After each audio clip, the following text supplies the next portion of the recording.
Thank you very much. My name is Emmanuel Wangwe.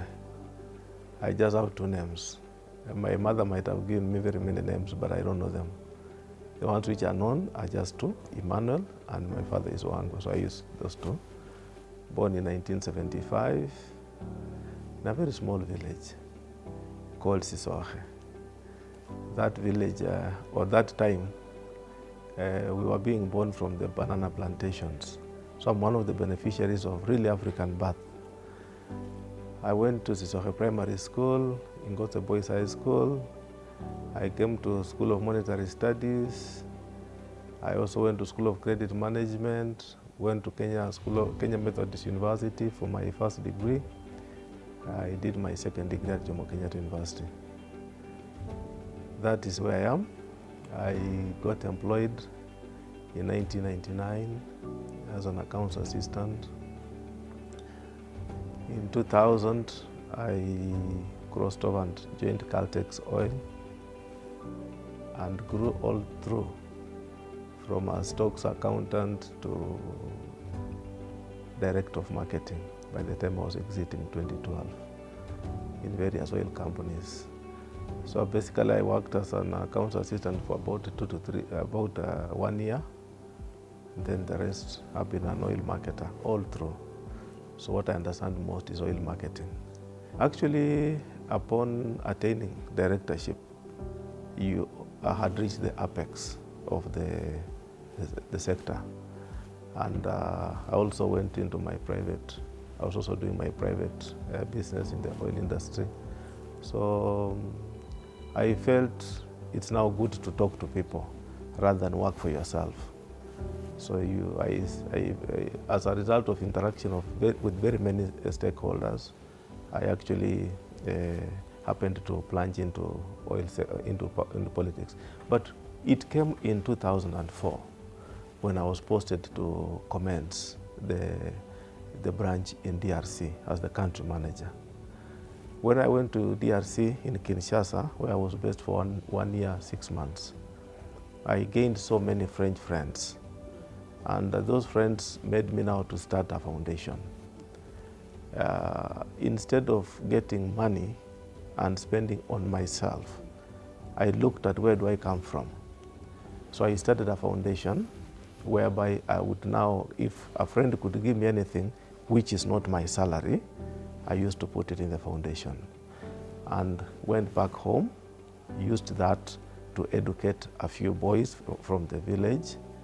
I went back and could be able to build classrooms using manual laborers. So mine was to buy what is commercial. And labor, I used to use the local boys to do it. So I became a darling of the villagers for some time. And come in 2007, my uncle, the late Dr. Kulundu, was vying, he was the sitting MP. So I didn't want to compete my own uncle, but I supported him fully. So I became part of the friends of his campaign. So unfortunately, it did not succeed in 2007. Honorable Manyala Care took over. And when he took over, it was now an issue of Dr. Kulundu felt he was not very strong enough again to come and vie in 2013. So he used to push me through and said, now, it's now time for young men to move on. Lucky enough, in 2009, there were indicators that Lurambi is going to be split into two. So the sitting MP was very friendly to me again, and we walked the journey together. It was like he knew we were going to have an Navajo split from Lurambi, and him coming from the south, I come from the west, it was evident that we will not be competing. So there were no frictions between myself and the incumbent MP. That is how it happened, and in 2013 I put a stab at the ballot, and God gave me the chance. Yes. My greatest achievement to date is the transfer of knowledge from how I've been able to push my people in terms of education. The number of schools are built, both primary and secondary. The enrollment rate that I've seen now When I took over the whole sub-county, you can imagine it's 100% rural. Only 45 students were joining national schools by then.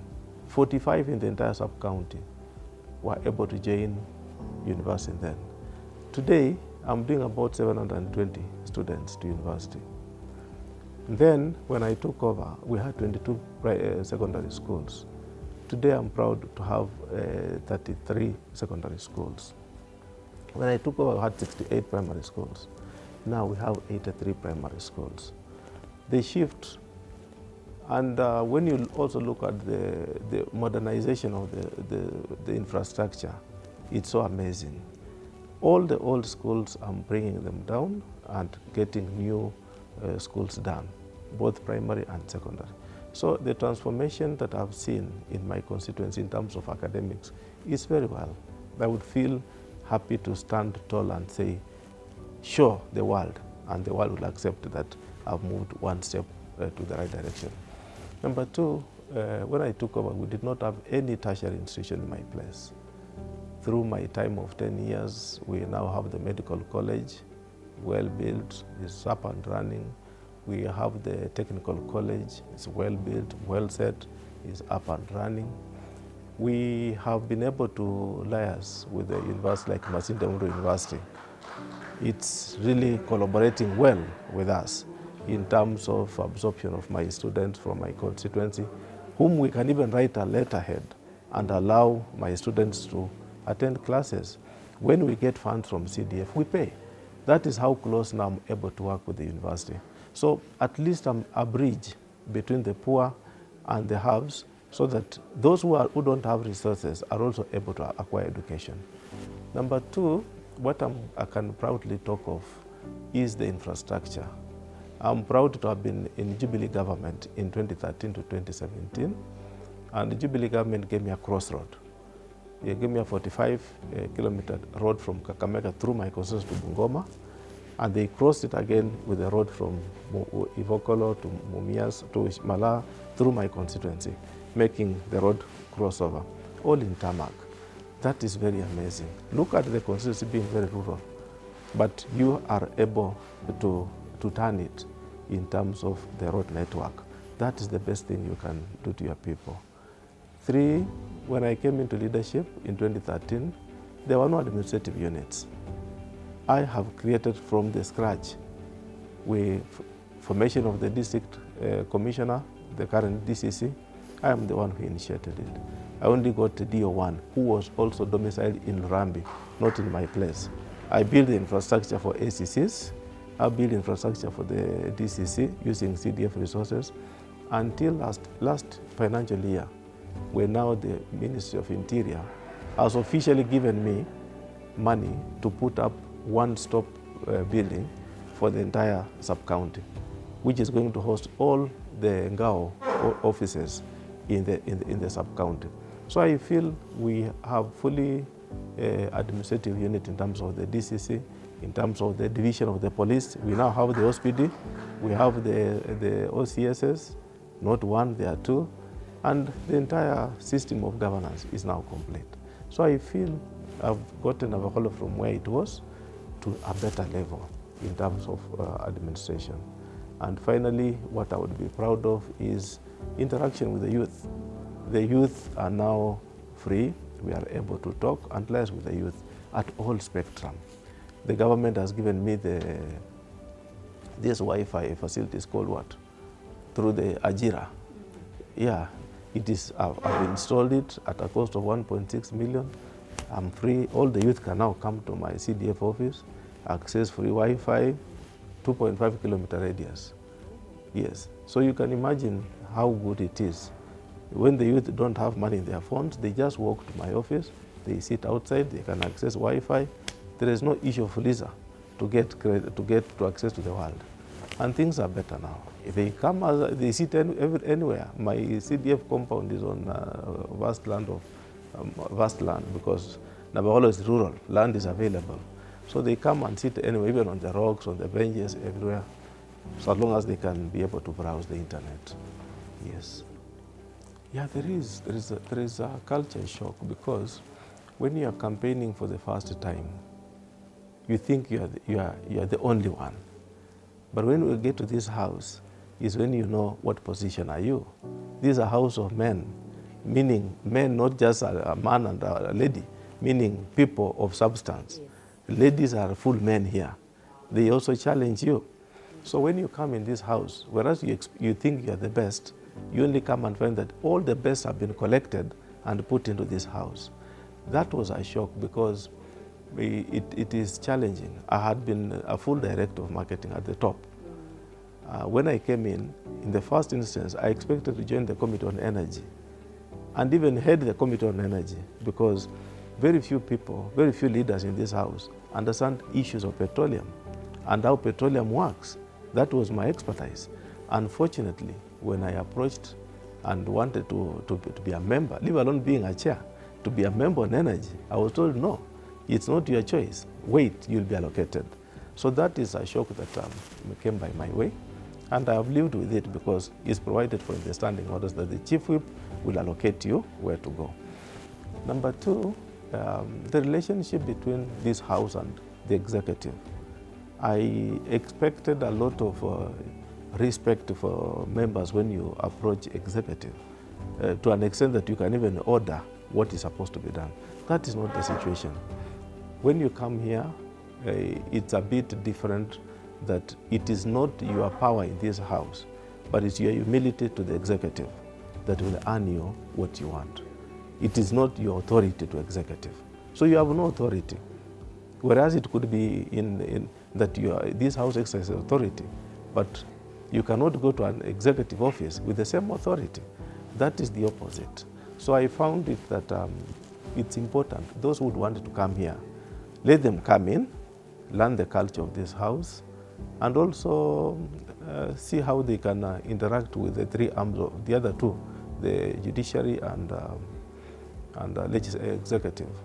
Otherwise, on its own, you don't have that authority. There is a lot which I feel the issues of induction of new members. I feel we need to do it differently. We need to induct members in terms of the journey to the house, the journey or the 5-year journey, not the appreciation of members into this house. You need to give them the journey to the 5-year journey through this house, rather than the induction that we did for the 2 times I've been here. Whenever Parliament calls on us for induction, they seem to invite you as a welcoming rather than a course through. Therefore, it is important that induction is done in maybe 2 phases. Phase 1, that one which they welcome us. And phase 2, most likely, after the first session of the House, let there be a full seminar for the members to really appreciate just that 1 year they've been in session, and the other 4 sessions which are coming. How are they going to move? So that we don't introduce members and leave them midway with themselves. Number 2, they allow us to hire staff. That's a good thing. But how do they manage this staff in terms of enriching this staff with what is required on the floor? Our staff they've given us qualifications for our staff, yes. But when it comes to a member here, the staff must be acquainted in terms of research and understanding what is coming tomorrow, not today, what is coming tomorrow, for him or her to prepare you also to come on the floor. So I think there is that mismatch in terms of the induction of members and how to keep our parliamentary staff in our offices to understand how to assist us on running the constituency on the floor as well. Yes, especially in the area of legislation, I've had to push 3 bills for the 10 years I've been here. Only 1 has gone through, 2 are still hanging. The reason being, and the one which has gone through, I'm proud of it. Every administration is proud to be associated with it.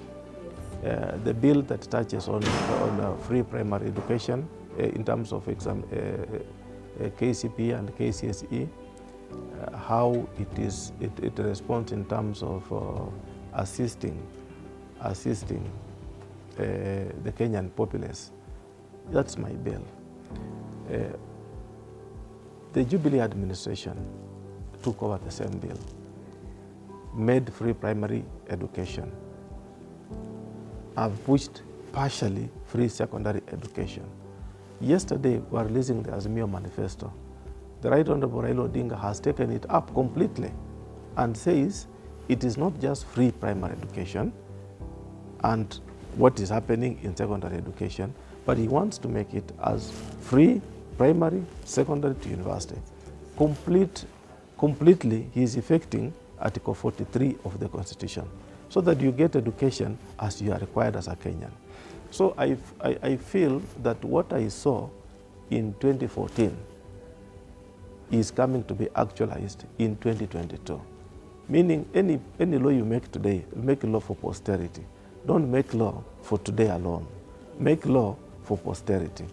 The other two bills are still pending, and one is on NHIF. Partially, it was taken over in the amendments that we made on NHIF, but there are still 2 or 3 clauses which I had effectively put into my bill that have not been able to be captured. The other bill that I'm addressing is the traffic amendment bill, which I'm happy we have partially put it in the bill which was passed the other day on the traffic amendment bill here, but still there is another law, another section which is still pending. So according to me, if those 3 can be passed, I'll be happy to have legislated for my people and the people of Kenya to the expectation, because given that we are many, we are 349 members here, it's a good thing that I would say I've achieved. Yes, I would want to look at the committees with reference to the new standing orders that were passed the other day, whereby we look at also your specialization. Currently, or the previous parliaments, we've not been looking at your specialization. We've been looking at members in general.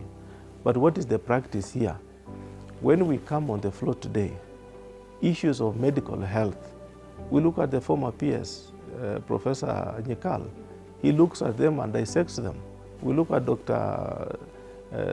Kibunguchi, a very famous gynecologist. Matters of law, we look at Dr. Otienda Molo. What is he advising us in terms of this? Honorable Kaluma, what is he saying?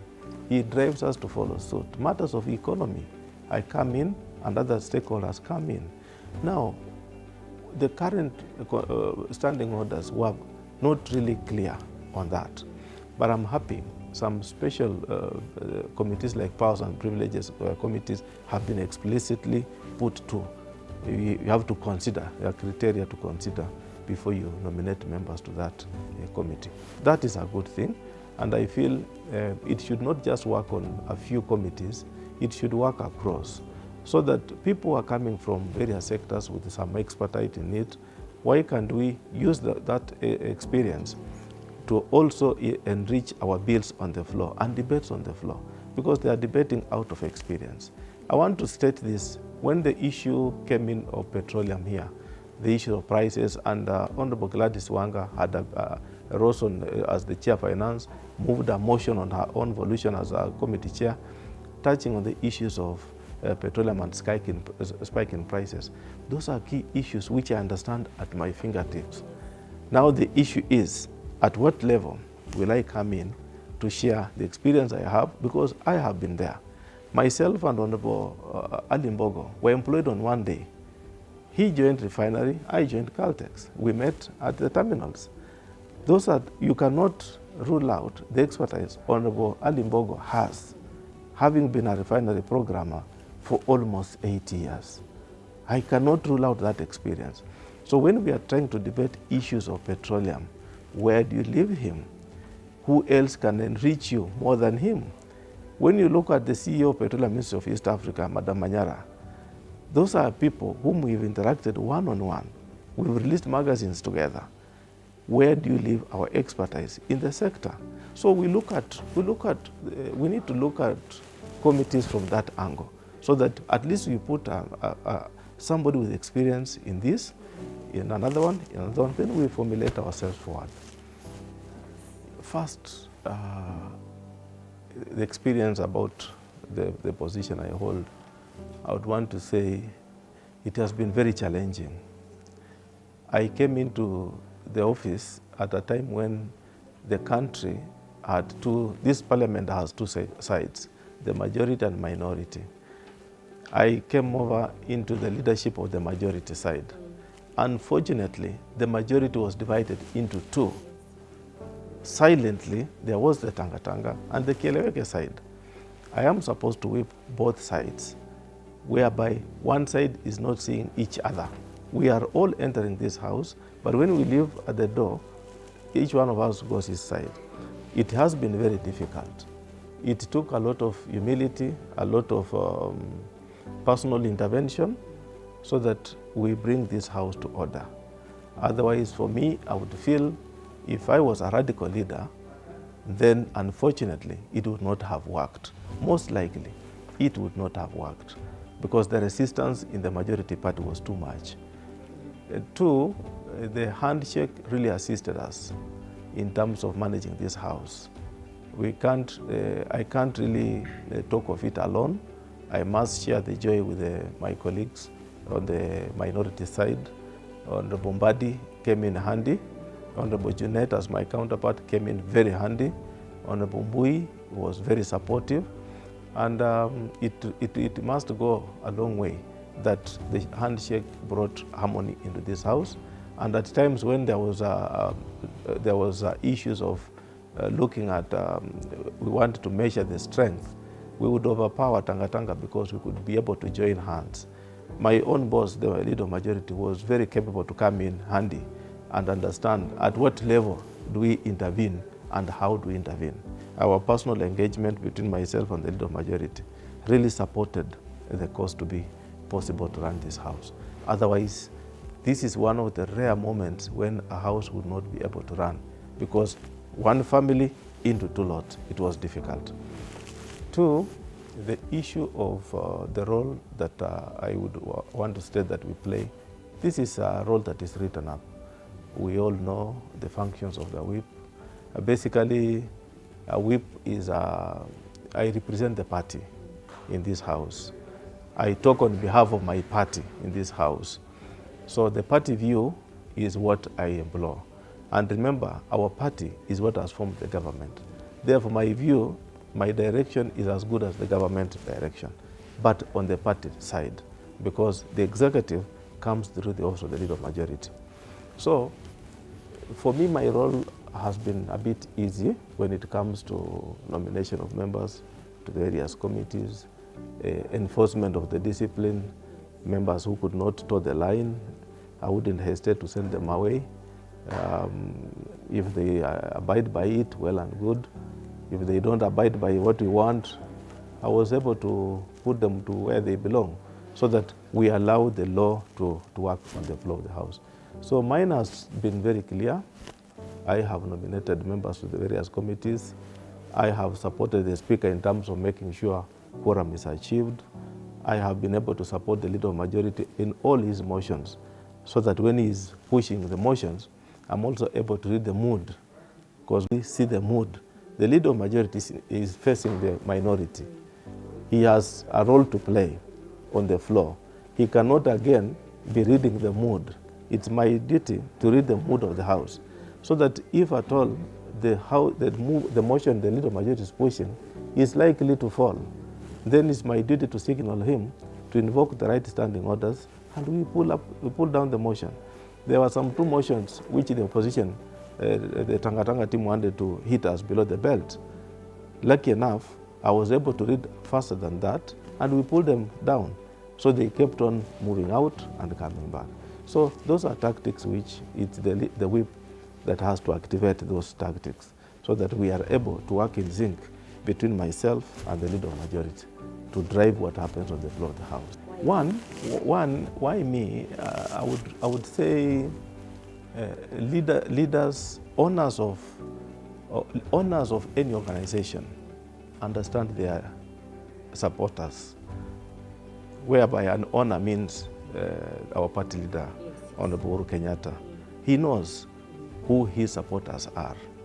Number two, this is politics, and politics is an issue of where do you come from, regional balance, that is, which is also in our constitution. We balance regionally. My predecessor was from my county. We were very few people who came onto the coalition in Jubilee from my county. And our leader has an eye to know who is this person that can take over should so and so happen, should it happen that he is not in support of my agenda. So I want to believe my party leader looked at loyalty. Loyalty was very key. Remember, I came into through Jubilee in a region which was NASA. So I must have been very loyal to him, to have supported him that far. Two, we've had a long journey with the president on one-on-one. We interact with the president. Prior to this office, I talked to him one-on-one. So he knows me. He knows what I'm able to do. He knows if he sends me, what I give him as a feedback. So those are issues I'm sure the president looked onto and said, I can give this one. He'll be able to move my motion from here to here. He'll be able to work with the leader majority from here to here. And I think those are some of the issues the president looked at as a party leader. Number two, how have I been performing on the floor? Sometimes the mood did not require a radical whip to come in and would hype around and take things to a different level. So I feel the president, being a man of intelligence, he knew what he was able to do. Actually, it's a matter of planning. One thing I appreciate myself is I don't do something that I've not planned for. I restrain myself that I don't engage in what I've not planned. So I really go as per my timetable. And that's why when Hiram approached me that he wanted to interact with me, to talk to me at for this, I said it's not possible because that was not within my plan. But when I've planned that between this time and this time I'm doing this, so it is. So I think what is important is the issue of planning. Family comes first. I'm a family man, and there is time for the family. If you don't look for food for the family, again you will fail. You cannot be a family person all throughout. So I really try to plan for my family. When do I have time with them? When do I have to be on the floor? And when do I have to engage in commercial ventures that I look for some small money for my family? I would want to tell politicians that life is a journey. Politics is not for now. Politics is for posterity. Do not engage in politics with an aim of making money today. You will make money after a journey. So make money out of a journey in politics. Don't rush to be in politics now to be rich. There is no richness in politics. There is only but power in politics. So if you are looking for wealth, please don't look for wealth from politics. Look for wealth in business. But if you are looking for power, to be able to stand tall and talk before men and women, please come to politics. But don't come to politics with an aim of making money. No. 12th Parliament, I would want to compare it to the 11th Parliament and say the 12th Parliament has been able to work on the bedrock of the 11th Parliament in terms of implementation of the Constitution. We have really restrained ourselves to be within the law by approving and passing bills which are constitutional within the law. That is number one. Number two, the best achievement for this 12th Parliament is the issue to do with harmonization, especially between the Speaker and the leadership of the House. We have not been divided. At no one time have we been divided. We have remained strong and loyal to the Speaker as we serve our principles from the party leadership. So to me, I feel The 12th Parliament has achieved much, which maybe if I'm given time I can enumerate all of them, but in a nutshell, the issue of unity of purpose has really existed. The issue of respect for the rule of law has really existed, where even if the judiciary has overruled our decisions, we have maintained as leadership that we respect other arms of government. Whenever judiciary has made that decision, we have respected that. Whenever executive has sent us instructions to do, we have respected, as long as we worked it within the confines of the law. Yes. Thank you. Lucky enough, I came into leadership when I came into Parliament when I was young enough. I was not very old. I feel I'm now midway, and I have another time to go. So I'm going into for my third term as a member of Parliament, where I hope my people will vote me in, and I'm seeing that likelihood. They'll vote me in, I come in, and deliver my constituency to where I wanted it to be. There are background politics at home, which I need to fulfill. Those ones can be left at the background. But in overall, I just want to come back, legislate for the country, drive the country into the next dispensation, then leave National Assembly for another political aspiration that I want to be. But for now, I want to come back in the National Assembly. I feel I did not come in by accident. I made a decision to serve the people. I wouldn't want to imagine that it will flip that way. Okay. Imagining of it is wrong. I want to be in it and successfully deliver my people. So that you see, what happens is, since I came into it, it has been flowing the way I have planned for it, taking my people from one step to another. I strongly feel there should be no one time. I've never imagined that I would have loved to go back to the other world. One, politics has not stopped me from doing business. I am still doing my own business the way I used to do. The only challenge is I'm now doing business and politics. So for me, I have nothing to imagine that the other flip side can take me back to imagine that I wish I did not join politics. No, I don't regret. I don't regret.